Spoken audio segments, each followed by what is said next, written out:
이번 헌법재판 과정을 저는 흥미롭게 본 게요. 사실 이미선 재판관이 캐스팅 보트 역할을 했지 않습니까? 보수 재판관 4명은 법 자체도 무효라고 했지만 이 재판관은 국회 판단을 존중해야 한다며 무효까지 아니라고 등을 돌렸습니다.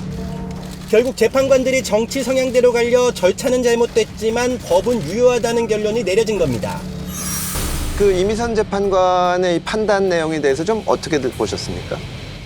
헌법재판소가 그 사법기관이긴 하지만 정치적 사법기관이다라는 그 특성을 충분히 고려한다고 하더라도 기본적인 바탕은 법적 판단이 있어야 돼요. 헌법적 판단이. 의회제도의 본질은 심의 표결인데 그거를 침해했는데 그거가 혐의화시킬 정도가 아니기 때문에 효력이 유지된다?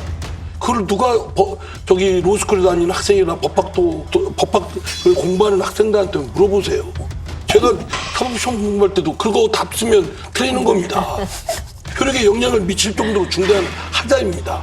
그거는 뭐 자명한 그 법논리이고 또 하나는 5대4, 4대5를 한 걸 보면 평의 과정에 헌법재판관 9분이 아마 사전 수기를 했겠죠.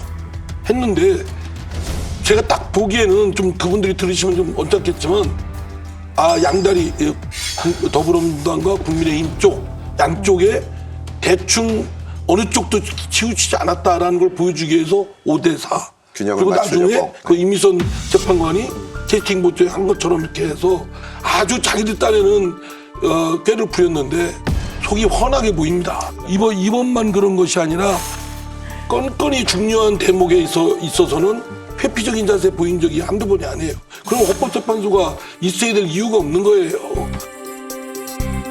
지금 헌법재판관들 상당수가 문재인 정부 때 임명이 되신 분들이고 또 저는 이미선 재판관이 임명될 때 청문회를 했었거든요.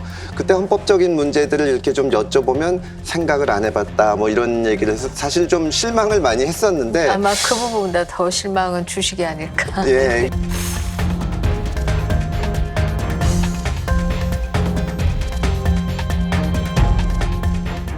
사실 저는 이번 판결을 보면서 굉장히 슬펐던 지점이 두 가지가 있는데요. 첫 번째는 이미선 재판관의 얘기처럼 국회가 형해화된다라고 하는 게 과연 무엇일까?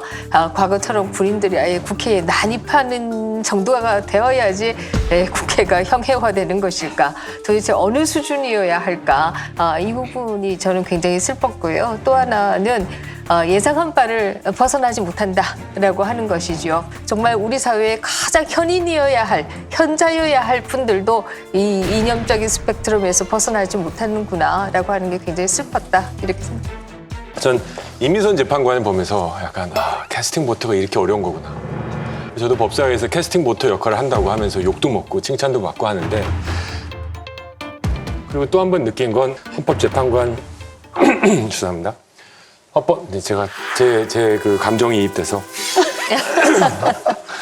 전 캐스팅 보터라는 게 무조건 기계적인 중도, 기계적인 50%는 절대 아니다라는 생각이 듭니다. 이번 판결도 안건조정위원회와 심의와 표결의 침해가 심각하다고 생각했으면 일관적으로 문제가 있다라고 하셨어야 되고 이게 그렇게 중요하지 않다고 생각했으면 또 각하 이렇게 했었어야 되는데 한쪽은 이렇게 만들어주고 한쪽은 저렇게 해주고 하면 마치 이제 캐스팅 보트 역할을 적절히 잘하는 것처럼 여겨지지 않았을까 하는 생각을 하셨던 것 같은데 그 점이 굉장히 저는 아쉽습니다.